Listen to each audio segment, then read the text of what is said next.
Okay, so let's talk about sleep debt. Now, you've probably heard of credit card debt or car or mortgage debt, but have you ever heard of sleep debt?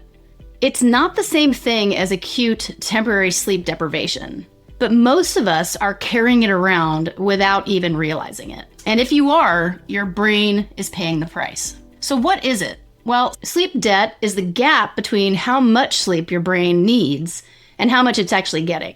So if your body needs 8 hours, but you're only sleeping for 6, you just took on 2 hours of debt. When you don't get the sleep you need, your brain runs on a kind of a biological budget.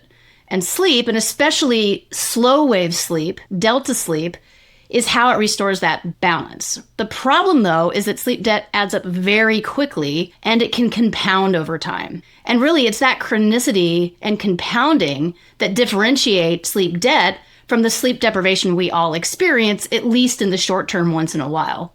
So to get into serious debt, it has to build, right, the debt and get bigger over time. And that's what happens when sleep deprivation, even in small amounts, becomes chronic over time. And once that happens, it gets harder and harder, maybe even impossible, to pay back the debt, meaning that your brain may pay the price down the line.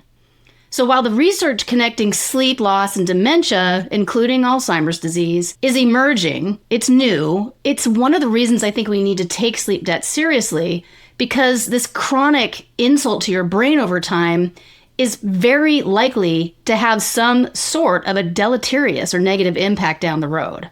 So what does sleep debt do to your brain? When you're sleep deprived, and especially once you started accumulating some serious sleep debt, your prefrontal cortex, which is the brain's CEO, it's the executive system of the brain. It's responsible for decision-making, which gets foggy. Your working memory crashes. Your impulse control, not great. And neither is your emotion regulation.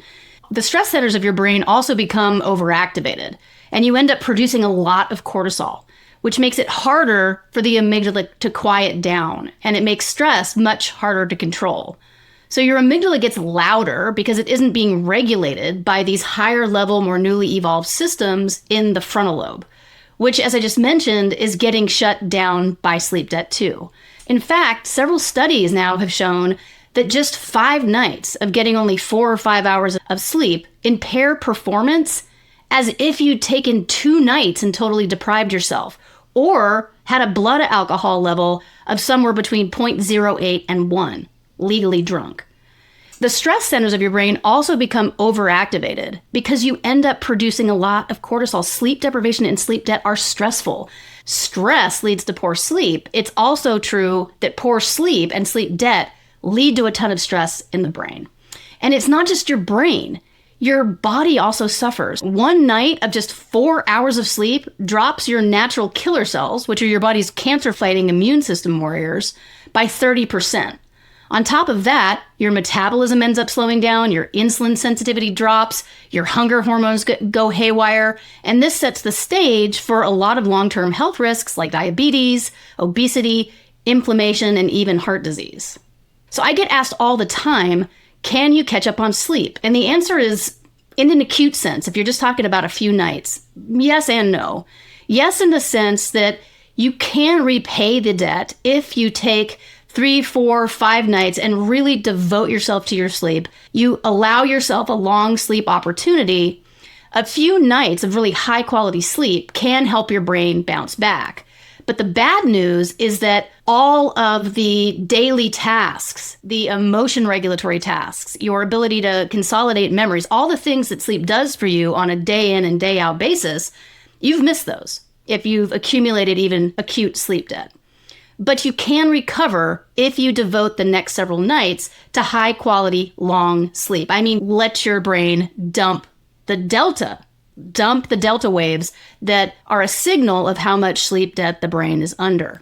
So the good news is that acute sleep debt can be repaid with just a few nights of high quality sleep that really can help your brain bounce back. But the bad news is that when you are chronically sleep deprived and you are accumulating very high levels of sleep debt, and I mean months or years, even decades of undersleeping, that's a lot harder to undo. This is where you start to see cognitive changes that we just don't know if they're reversible or not. There may also be neural changes. We don't know if they're reversible or not. But you do see changes, especially when it comes to attention and memory. So people who have been under very high levels of sleep debt for extremely long periods of time tend to suffer cognitively. People's memories are just not as good anymore. And this is the problem, is that we obviously can't do that experiment where we follow people for decades or even years. We can't randomly assign them to a condition where we're going to deprive them of sleep and have them accumulate that level of sleep debt to then see what happens to their cognition and their brain. But there are correlations for sure where people who are under high levels of sleep debt do see their cognition begin to fail. It's a correlation. We can't say it's causation, but it's certainly a strong association between the cumulative loss of sleep, the building of this sleep debt that gets harder and harder to pay back, and then the cognitive decline and the deficits in memory and attention that come along with that. One thing I want to make sure you understand is why it's very easy to accumulate a big sleep debt. You can't bank sleep ahead of time. It's unfortunate, I know, but that is the truth. When we help athletes do these amazing bike races or foot races that are going to go across multiple days and nights, because they can't bank sleep, the best we can do for them is to make sure we help them get rid of all of their sleep debt before the race. So that means that weeks before the race, maybe even months, they are giving themselves these long sleep opportunities of 10, 11, even 12 hours, so that whatever sleep debt they're carrying around, and most of us are carrying some, they've eliminated that.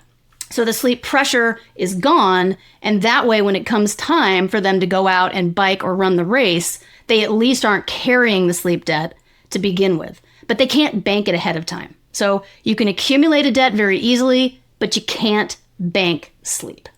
So how do you pay down sleep debt? Well, the first thing I'd recommend is that you get 20 extra minutes of sleep one way or another. Go to bed 20 minutes earlier for at least a week, or if you know you're chronically sleep deprived and you're carrying around a lot of debt, make this a part of your schedule. Get that 20 extra minutes. Either go to bed earlier, sleep in later, and just don't snooze the alarm, or consider taking a daytime nap. Now, this really has to be sometime in the late morning or afternoon, certainly no later than about 3 p.m., but a 20-minute nap, no more than that, for reasons you'll see in another video. A 20-minute nap, if you consistently take it during the day, can also help you chip away at that debt. Also, it's important to wake up at roughly the same time daily. So you can certainly sleep in 20 minutes later, especially if you know you're going to hit snooze. Don't do that. Let the brain stay locked in. But be consistent about waking up 20 minutes later. This helps regulate the circadian system, which we'll also talk about in a future video. If you engage in these small, very modest, but highly doable activities, I would argue anybody, even the busiest people, can do this. It's 20 extra minutes after all, and the payoff is massive. You can think of this as micro repair to your brain. And over time, if you're consistent about building in that extra 20 minutes, it too will begin to compound. So how do you know if you have a lot of sleep debt? Well, watch for the signs. So one of the first ones is if you're falling asleep in under 5 minutes. Now, that's not such a bad thing if you fall asleep quickly at night, but certainly that is one thing to watch out for, especially if you're falling asleep in locations other than in your bed at night. So if you're falling asleep in class, if you're falling asleep at work, if you're falling asleep behind the wheel of a car every time you're at a stoplight, these are massive red flags. If you're falling asleep quickly, especially in locations where you shouldn't be falling asleep, that is something you really need to pay attention to. And it is a very strong sign that you're carrying around sleep debt. The other sign or red flag is relying on caffeine too much. So if you have to consume a lot of caffeine in the afternoon to avoid that midday slump, that's also not normal. It means you're carrying around sleep debt and you're either not getting enough sleep or you're not getting enough high quality sleep at night.